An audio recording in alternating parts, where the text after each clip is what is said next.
मोशून गांव के एक एक घर को निशाना बनाया गया है। घर पूरी तरह से उजड़ गए हैं। न्यूज़ 18 की एक्सक्लूसिव रिपोर्ट आप देखिए।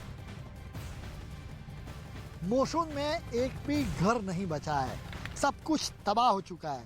सब मकान तबाह हो चुके हैं। सब कॉलोनी जो यहाँ पर थी, स्ट्रीट थी, वो सारे तबाह हो चुके हैं। फिलहाल हम एक मकान में आए हैं जो मकान तो रहा नहीं लेकिन खंडहर बन चुका है पूरी तरीके से। यहाँ सब कुछ तबाह है, कुछ भी बचा नहीं है। परिवार ने जो सामान था, ये भी देखिए, ये किचन लग रहा है क्योंकि क्रॉकरी सेट यहाँ पर पड़े हैं, डिश वॉशर है, वॉशिंग मशीन है, ये सारी चीज़ें हैं। पूरा ये देख सके पूरी तरीके से नष्ट हो चुके हैं। एक के बाद एक जो हमले हुए होंगे वो देखिए। जो पीछे कैमरामैन पंकज आएंगे मेरे साथ, ये तस्वीरें देखिए। ये गड्ढे हैं, वो गवाही दे रहे हैं कि ये लॉन्चर दागे गए होंगे और इसी घर पर आके गिरे।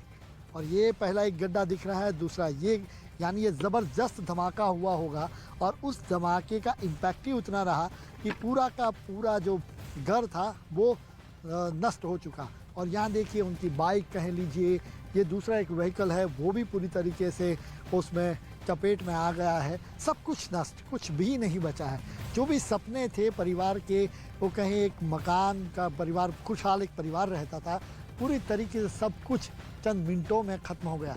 सामने परिवार का एक सदस्य रहा, ये पैट भी है, जहाँ पर अमूमन कोई अजनबी आता है तो उसका रिस्पांस किस तरीके का होता है, लेकिन यहाँ पर देखिए हम आए पर कोई रिस्पांस नहीं है। तो वो दौर से वो भी गुजरा होगा उन परिवार के सदस्यों के साथ, तो वो भी एक साफ तौर पर उसकी बॉडी लैंग्वेज में भी उस तरीके से दिख रहा है।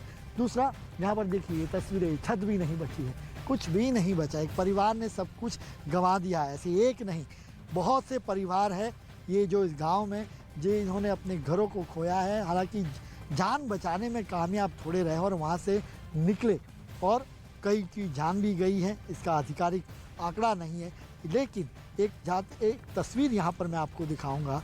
ये जो तस्वीर है सबसे अहम, ये संदेश दे रही है। इस बंजर हुई ज़मीन पर भी, यहाँ कहें कि तबाह हुई इस जगह पर भी, ये टुलिप का जो फूल है वो खिला है। ये संदेश दे रहा है कि सब कुछ स्थितियाँ सामान्य होगी, कितना भी बंजर क्यों ना हो, कुछ भी तबाह ना क्यों है, लेकिन जज्बा लोगों में है, यूक्रेन के लोगों में। वो उठ खड़े होंगे बिल्कुल उसी तरीके से जैसे उनके आंगन में ये फूल खिला हुआ है। और वहीं इस गांव पर हमले के लिए चेचन लड़ाके भी यहां आए थे और यहां कई दिनों तक भीषण युद्ध चला। ग्राउंड जीरो से देखते हैं न्यूज़ 18 की ये एक्सक्लूसिव रिपोर्ट। युद्ध में जीत और हार, उसमें काफ़ी मनोवैज्ञानिक स्थिति मायने रखती है। ये वो इलाका जहाँ पर हम खड़े हैं, वो ये इलाका जो कीव से बस सटा है और कीव पर कब्जा करने के लिए चेचेन लड़ाके इसी रास्ते आए थे। 1 महीने तक ये पूरा इलाका है वो युद्ध क्षेत्र रहा, लेकिन यूक्रेन की सेना के सामने वो टिक न पाए क्योंकि वो मनोवैज्ञानिक रूप से जीत रहे थे, हर बार उनसे लड़ रहे थे और उसी के चलते चेचन लड़ाकों को यहाँ से पीछे खदेड़ दिया।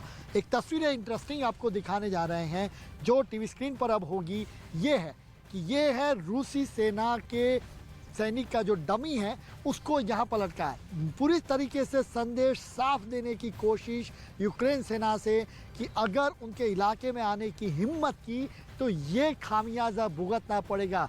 वॉर क्रिमिनल ऐसे नहीं कहा जाता पुतिन को, और इसी के चलते यूक्रेनी सेना हर वो सैनिक को मुंह तोड़ जवाब देती आई और कह रही कि अगर हमारे इलाके में आप आए तो ये खामियाजा भुगतना पड़ेगा। आप हेलमेट भी देख लीजिए साथ ही में, उसके साथ साथ पूरी तरीके से एक सैनिक का पूरा जो यूनिफॉर्म होता है वो बिल्कुल उसी यूनिफॉर्म के मुताबिक उस तरीके से ये चौकी है, सामने चौकी है, लेकिन यूक्रेन सेना ने रिक्वेस्ट की हमें कि वो हमारी चौकी ना दिखाएं, स्ट्रेटेजिक लोकेशन इसके चलते हम नहीं दिखा रहे हैं, लेकिन ये बिल्कुल वही है। और इस इलाके में सबसे अहम ये थी मनोवैज्ञानिक स्थिति की बात। और ये जो आप इलाका देख रहे हैं सामने, ये पूरा इलाका, यहाँ से कीव की ओर अगर आपको बढ़ना है तो यहाँ पर लैंड माइन्स बिछाई गई थी। उसके साथ साथ हर जो पेड़ है, पेड़ के साथ यहाँ पर ग्रेनेड्स लगाए गए थे तार के साथ, जिसके चलते यहाँ पर चेचन लड़ाकों को बड़ी कीमत चुकानी पड़ी। और यही स्थिति कमोबेश ये पूरा इलाका देखिए। सामने मैं गाड़ी भी दिखाऊंगा, कैमरामैन पंकज मेरे साथ आएंगे, वो गाड़ी भी देखिए किस तरीके से ये गाड़ी सामने आ रही है। उसके पास में ही एक गाड़ी है जिसको पूरी तरीके से नष्ट कर दिया गया, जो चेचन लड़ाकों की रही। तो कुल मिला के कहे कि जिसने भी इस इलाके में आने की कोशिश की उसको उसका खामियाजा भुगतना पड़ा।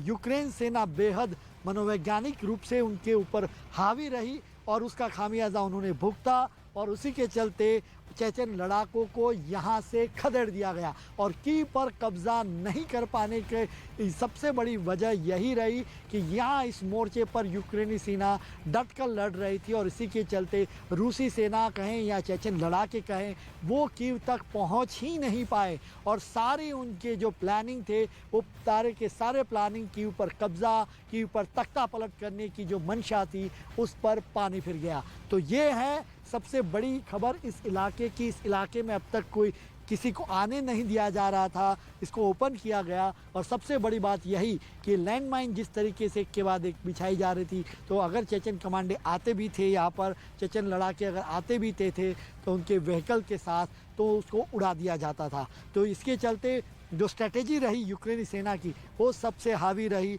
और सबसे बड़ा संदेश यही जो मेरे पीछे आप देख रहे हैं वो यही रहा कि जो भी यहाँ पर आने की हिम्मत करेगा उसको खामियाजा भुगतना पड़ेगा। और कीव पर रूस के ताबड़तोड़ हमलों के बीच यूक्रेन ने एक बार फिर बुचा नरसंहार का मामला सुर्खियों में ला दिया है। यूक्रेन ने इस बार रूस के 10 सैनिकों की तस्वीर जारी कर यह आरोप लगाया है कि ये सभी सैनिक बुचा नरसंहार के दौरान रूस की सेना में शामिल थे। इन सभी की तस्वीरों के सामने आने के बाद एक बार फिर बुचा नरसंहार चर्चा में है।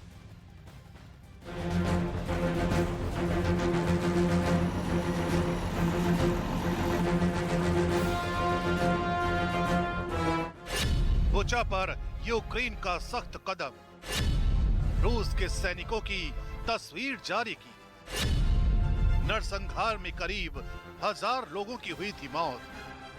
बुचा नरसंहार पर यूक्रेन सरकार ने बड़ा कदम उठाते हुए रूस के 10 सैनिकों को वांटेड घोषित कर दिया। यूक्रेन ने बाकायदा इन सभी सैनिकों की तस्वीर भी जारी की।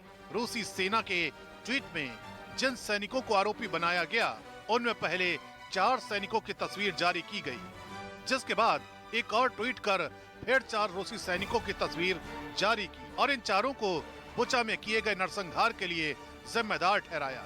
इसके बाद रूस की सेना ने 2 और रूसी सैनिकों की तस्वीर जारी की और इन दोनों के भी बुचा में हुए हमलों के दौरान रूस की 64वीं मोटराइज्ड इन्फेंट्री में शामिल होने का दावा किया। यूक्रेन की सेना का बड़ा आरोप, बुचा नरसंहार के बाद पुतिन ने दिया इनाम। नरसंहार में शामिल सैनिकों को दिया इनाम। रूस के 10 सैनिकों की तस्वीर जारी करने के साथ ही यूक्रेन के रक्षा मंत्रालय का दावा है कि बुचा में नरसंहार करने के बाद रूस के राष्ट्रपति पुतिन ने इस 64वीं मोटराइज्ड इन्फेंट्री को इनाम भी दिया। बुचा में मिली थी आम लोगों की कब्र, लोगों की बेरहमी से हत्या का आरोप। बुचा में हुए नरसंहार की जो तस्वीरें सामने आई थीं, उन्होंने पूरी दुनिया में दहशत मचा दी थी। यूक्रेन ने आरोप लगाया था कि बुचा में रूस के सैनिकों ने आम लोगों को अपना निशाना बनाया और एक साथ कई लोगों की हत्या कर दी। साथ ही आम लोगों की हत्या से पहले उन्हें बुरी तरह पीटने और टॉर्चर करने का भी आरोप लगाया। वहां मिली कब्रों से बाहर निकाले गए शवों के हाथ भी बंधे हुए दिखाई दिए थे। न्यूज़ 18 ने उस वक्त भी वहां की तस्वीरें आप तक पहुंचाई थी। रूस की सेना पर नरसंहार के आरोप लगे हैं, सामूहिक कत्ल के आरोप लगे हैं और बड़े ही अमानवीय तरीके से सिविलियंस यानी आम नागरिकों के मारने के आरोप यूक्रेन ने रूस की सेना पर लगाए हैं। इस वक्त मैं बूचा शहर में हूं। एक गोल्डन डोम वाला चर्च है, उसके पीछे एक साथ कई लोगों की लाशों को दफन किया गया है। पूरी तरह से दफन भी नहीं हो पाई ये लाशें। बहुत ही अमानवीय तरीके से इन 57 लोगों को जिनकी हत्या रूस ने की है, आरोप यूक्रेन ये लगा रहा है, उनकी लाशों को देखिए इसी तरह से रख दिया गया बॉडी बैग्स में ला करके। कुछ के हाथ दिख रहे हैं, कुछ के पैर दिख रहे हैं बॉडी बैग्स में। इन लोगों की लाशों को ला करके यहाँ पर एक सामूहिक कब्र में रखा गया है। कहा यह जा रहा है कि इन सबको जो आम नागरिक थे रूस की सेना ने मारा है, युद्ध अपराध किया है और अब यहाँ के लोकल लोग उनको ला करके सुरक्षित तरीके से यहाँ पर दफनाना चाहते थे, लेकिन इतना ज्यादा लाशें थीं कि उनकी रातों रात कब्र खोदना संभव नहीं था। इसीलिए एक बड़ी कब्र खोदी गई और यहीं पर सारे लोगों को ला करके दफनाने की कोशिश की गई। बुचा की तस्वीरें सामने आने के बाद पूरी दुनिया ने एक सुर में रूस के हमलों की आलोचना की थी। हालांकि रूस ने बुचा में नरसंहार के आरोपों को गलत बताते हुए पल्ला झाड़ लिया था और इस नरसंहार को पुतिन को बदनाम करने की साजिश करार दिया था।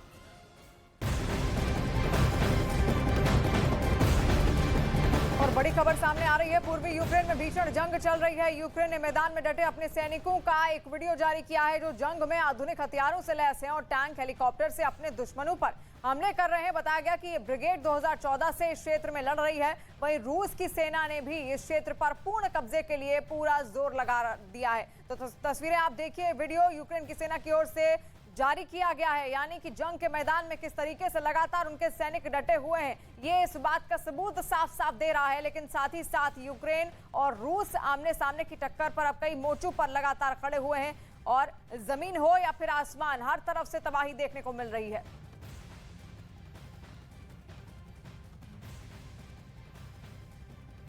और बुचा